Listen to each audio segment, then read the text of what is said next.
Assalamualaikum warahmatullahi wabarakatuh. Selamat datang di channel YouTube Rifma Devita Sari. Di sini kita akan belajar bersama mengenai akuntansi keuangan bagian 1. Adapun kompetensi dasar yang akan kita bahas dalam video pembelajaran kali ini terdapat 5 kompetensi dasar, yaitu terkait dari pencatatan transaksi penjualan barang dagang secara kredit, wesel, dan penjualan angsuran, kemudian pengukuran dan pengakuan piutang. Yang ketiga adalah menganalisis metode langsung dan metode cadangan untuk piutang tak tertagih serta melakukan pencatatannya. Kemudian 3.4 menganalisis kartu piutang serta melakukan pencatatan kartu piutang. Dan yang terakhir menganalisis piutang wesel serta melakukan pencatatan piutang wesel. Nah, berdasarkan pada kompetensi dasar yang digunakan dalam video pembelajaran kali ini, diharapkan peserta didik dapat memahami terkait materi pengertian dan jenis piutang, kemudian pengelolaan kartu piutang, konfirmasi saldo piutang, penghapusan piutang dagang, taksiran piutang tak tertagih, serta piutang wesel. Baiklah, tanpa kita perlu berlama-lama lagi, kita langsung masuk ke dalam bagian yang pertama, yaitu terkait dari piutang. Nah, mungkin sebelumnya di sini teman-teman sudah mempelajari terkait dari piutang pada kelas 10 ataupun mungkin kelas 11. Jadi saya hanya akan merefresh kembali terkait apa sih piutang. Nah, piutang itu merupakan sebuah klaim suatu perusahaan pada perusahaan lain. Menurut Martiani pada buku Akuntansi Keuangan Menengah berbasis PSAK edisi 2 2014. Nah, piutang juga diartikan sebagai sejumlah uang hutang dari konsumen atas pembelian barang atau jasa kepada perusahaan. Piutang timbul tidak hanya karena adanya penjualan barang atau jasa secara kredit, namun piutang juga dapat timbul karena adanya hal lain seperti piutang kepada pegawai, piutang akibat saham penjualan, ataupun penjualan aktiva secara kredit. Kemudian kesimpulannya, piutang itu merupakan sebuah tagihan perusahaan yang muncul dalam bentuk uang, jasa, atau barang yang memberikan pengaruh terhadap kondisi keuangan perusahaan. Nah, klasifikasi piutang berdasarkan jangka waktu itu dibedakan menjadi 2. Yang pertama adalah piutang lancar.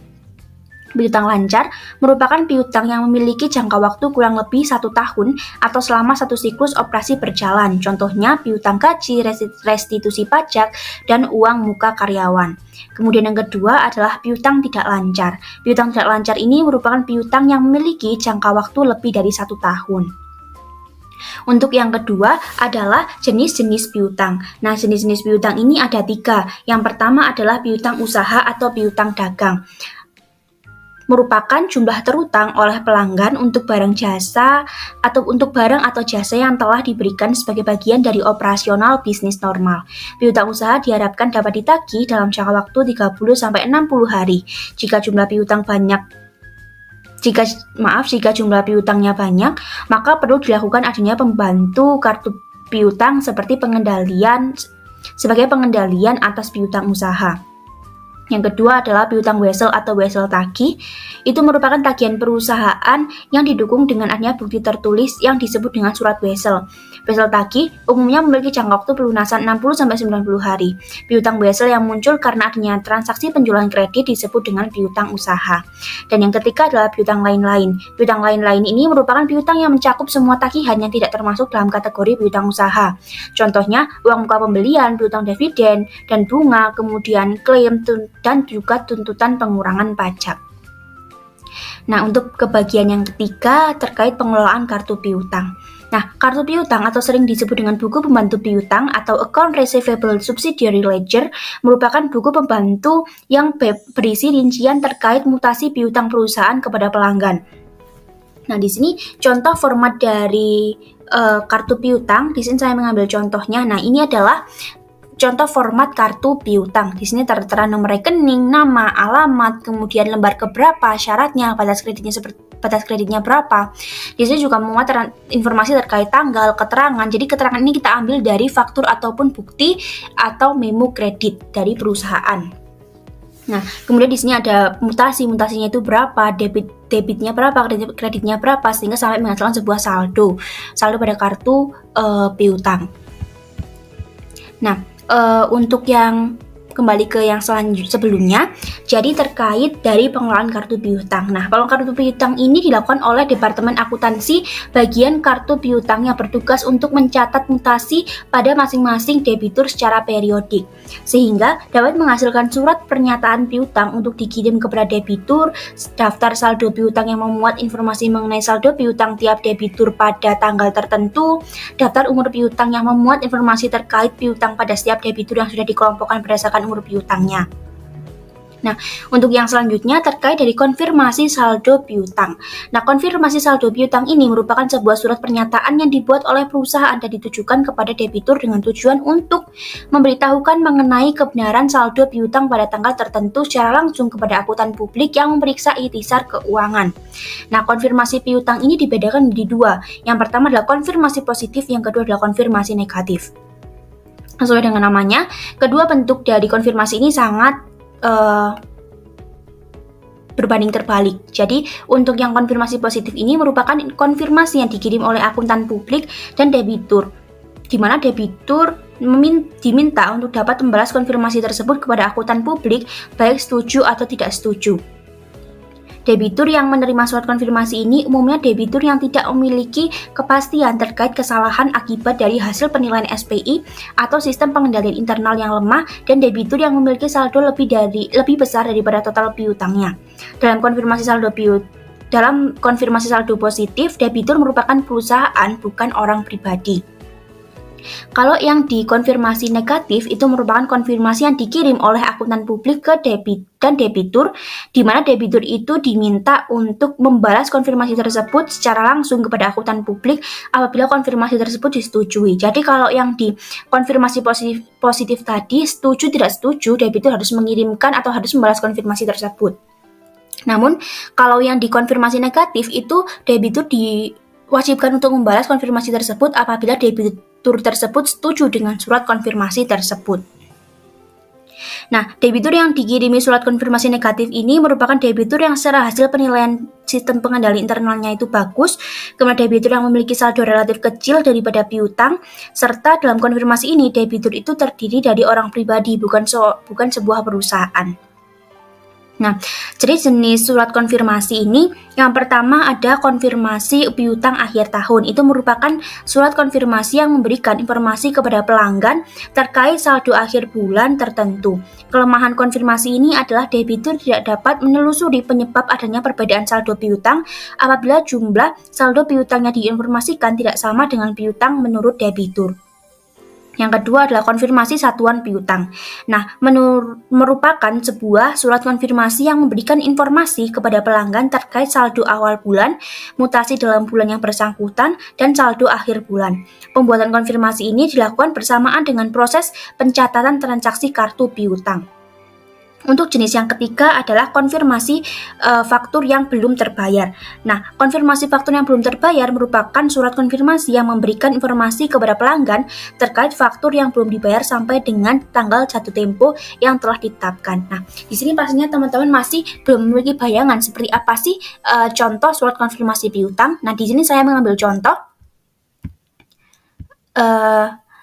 surat konfirmasi piutang akhir bulan. Jadi di sini PD Viva Berkah ini mengirimkan surat konfirmasi piutang kepada Toko Fadli, di mana di sini memuat informasi terkait kewajiban Toko Fadli kepada PD Viva Berkah per tanggal 30 Juni 2017 atau per akhir bulan. Nah, apabila ada ketidaksesuaiannya, maka Toko Fadli ini dapat menghubungi staf dari PD Viva Berkah. Nah, di sini juga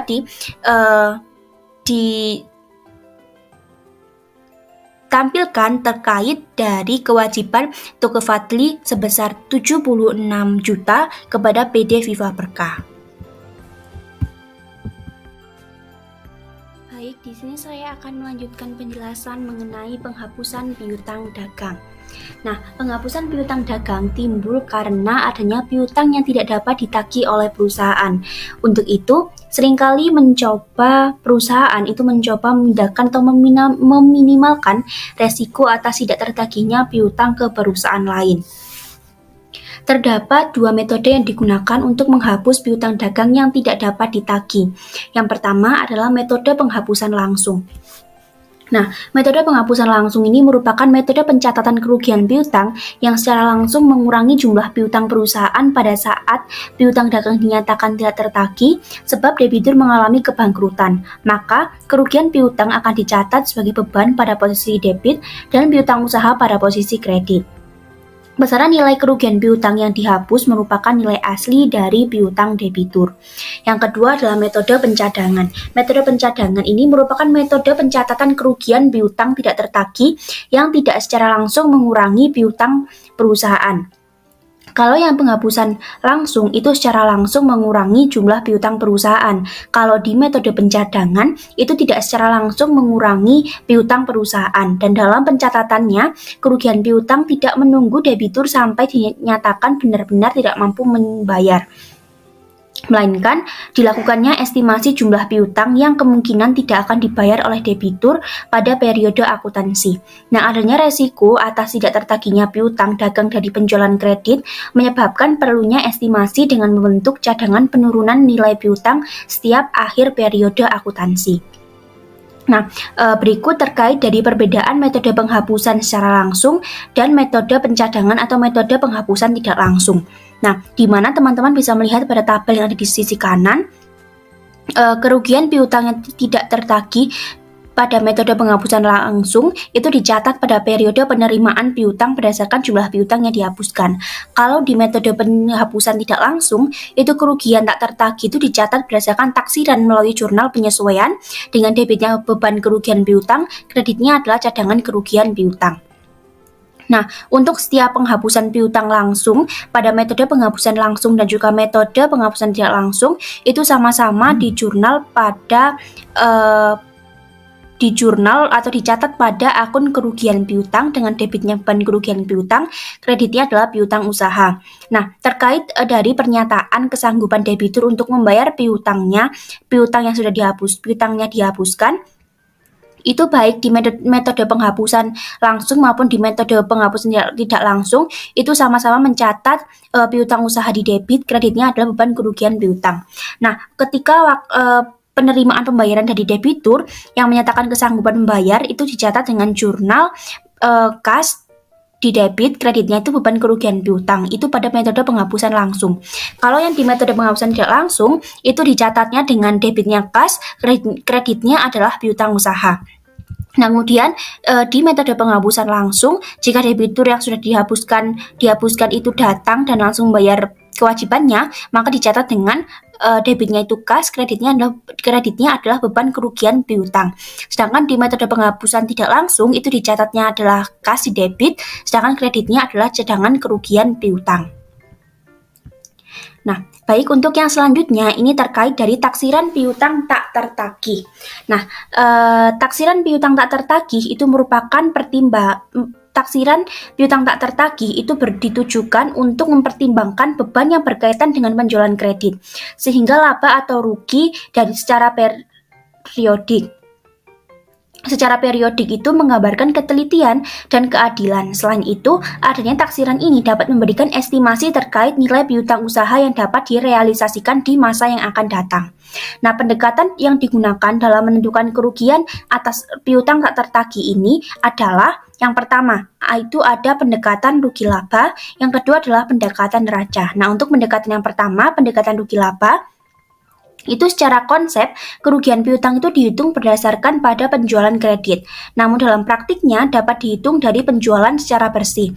Besarnya persentase ditetapkan dengan cara membandingkan kerugian piutang yang sebenarnya terjadi dengan total penjualan tertentu.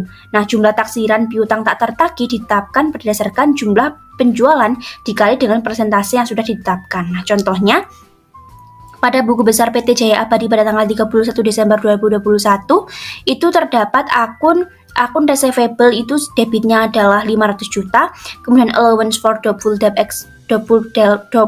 debt itu sebesar 5 juta pada sisi kredit, dan juga sales itu sebesar 3.500.000.000 rupiah di posisi debit. Nah, penjualan kreditnya itu sebesar 70% dari total penjualan, sedangkan taksiran penjualannya taksiran piutang tak tertagihnya itu ditetapkan sebesar 0,5% dari penjualan kredit. Jadi, penyelesaiannya itu berdasarkan data di atas, maka besaran taksiran piutang yang tak tertagih yaitu 0,5% atau taksiran piutang tak tertagih tersebut dikali dengan penjualan kredit sebesar 70% dari total penjualannya, kemudian dikali dengan sales, sehingga angka yang dihasilkan adalah 12.250.000.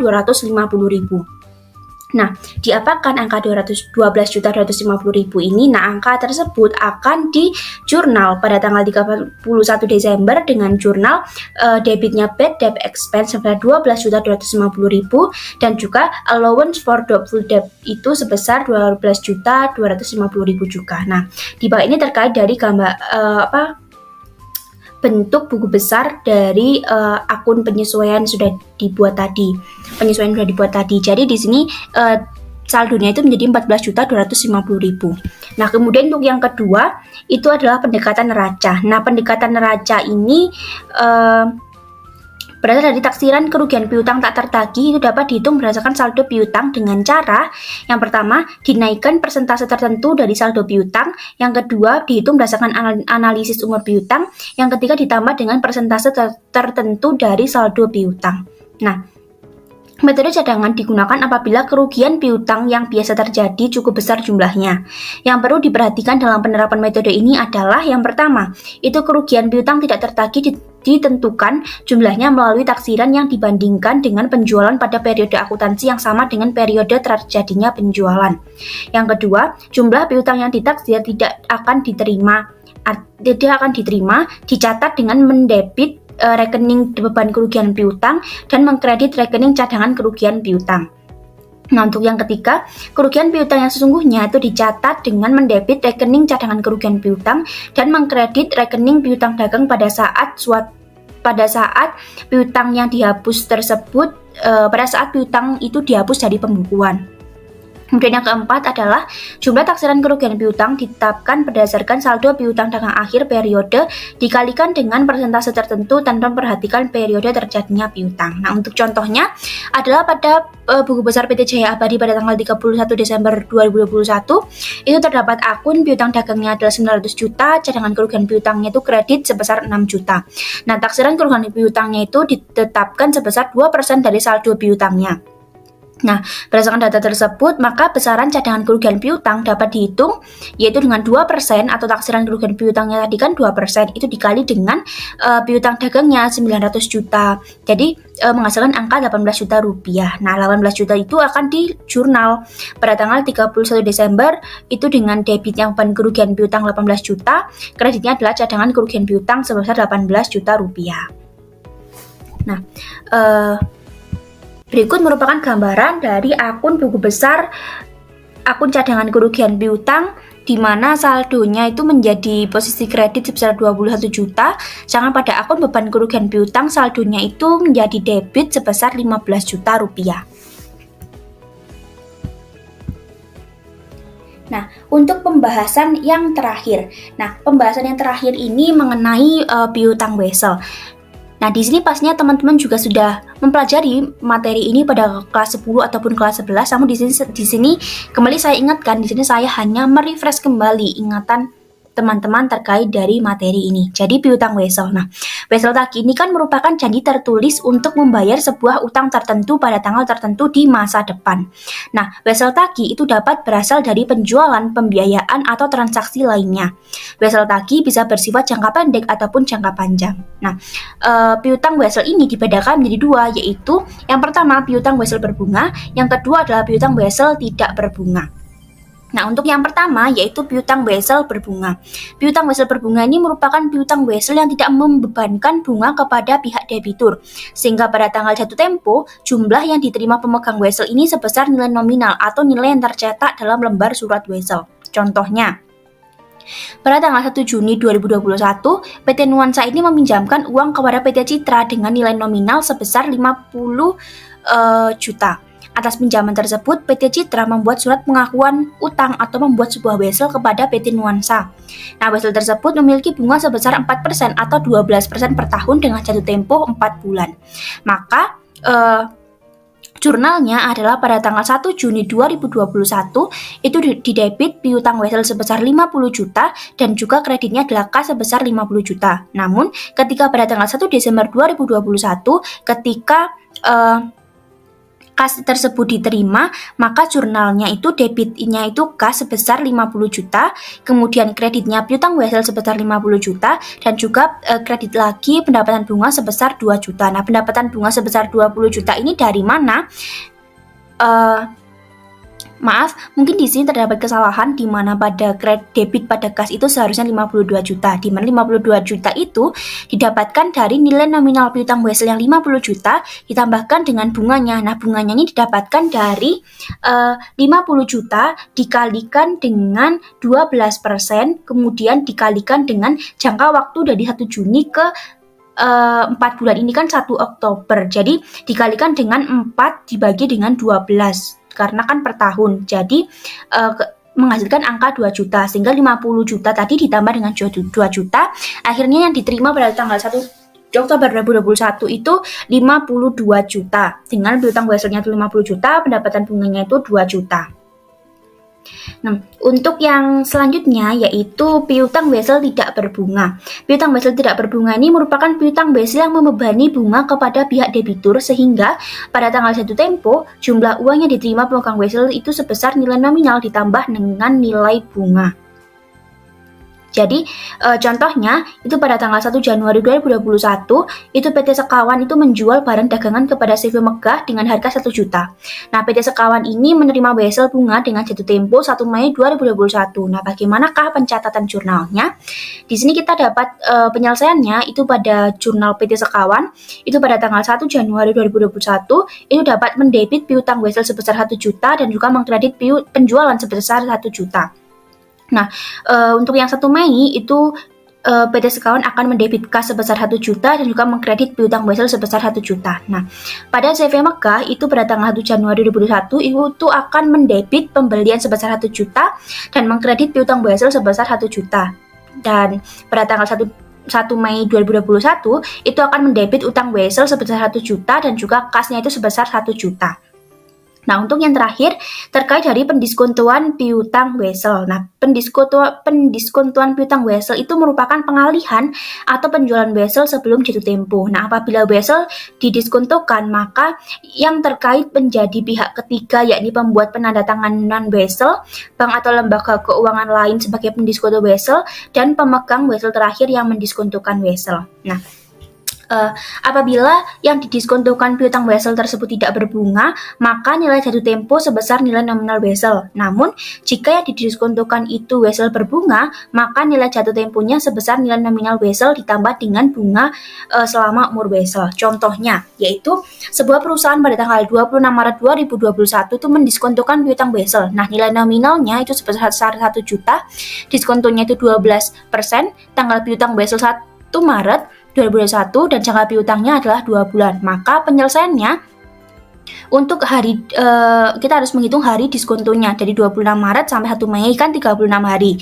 Kemudian jumlah yang diterima pada tanggal 26 Maret itu nilai jatuh temponya kan 1 juta. Kemudian diskontonya kan 1 juta dikali dengan 12% rate dari diskontonya dikali dengan 36 hari diskonto yang dari 26 Maret sampai 1 Mei dibagi dengan 360 hari itu merupakan per tahun. Jadi menghasilkan angka 12.000, sehingga yang diterima itu sebesar 988.000 merupakan hasil pengurangan dari 1 juta dikurangi dengan diskontonya 12.000, sehingga jurnalnya yaitu dengan cara mendebit kas sebesar 988.000, kemudian mendebit biaya bunganya 12.000 dan juga mengkredit piutang wesel 1 juta.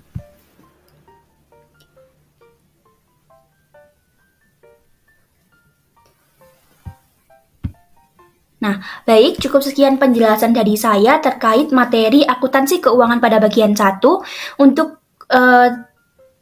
bagian yang selanjutnya, teman-teman dapat mengklik tombol subscribe agar tidak ketinggalan untuk video-video yang selanjutnya ya. Jadi, sebelum mengakhiri video pembelajaran kali ini, saya ingin memberitahukan kepada teman-teman apabila merasa kesulitan dalam memahami materi yang saya jelaskan, teman-teman dapat masuk ke dalam website yang sudah saya buat. Di sana terdapat modul, latihan soal, serta ruang belajar online menggunakan aplikasi Teachmin. Untuk link websitenya nanti akan saya cantumkan ke dalam deskripsi box. Jadi cukup sekian video pembelajaran yang dapat saya sampaikan. Saya minta maaf apabila terdapat kesalahan atau mungkin saya kurang jelas dalam menjelaskan materi terkait akuntansi berbagian 1 ini. Saya minta maaf yang sebesar-besarnya. Cukup sekian, terima kasih banyak. Wassalamualaikum warahmatullahi wabarakatuh. Sampai jumpa.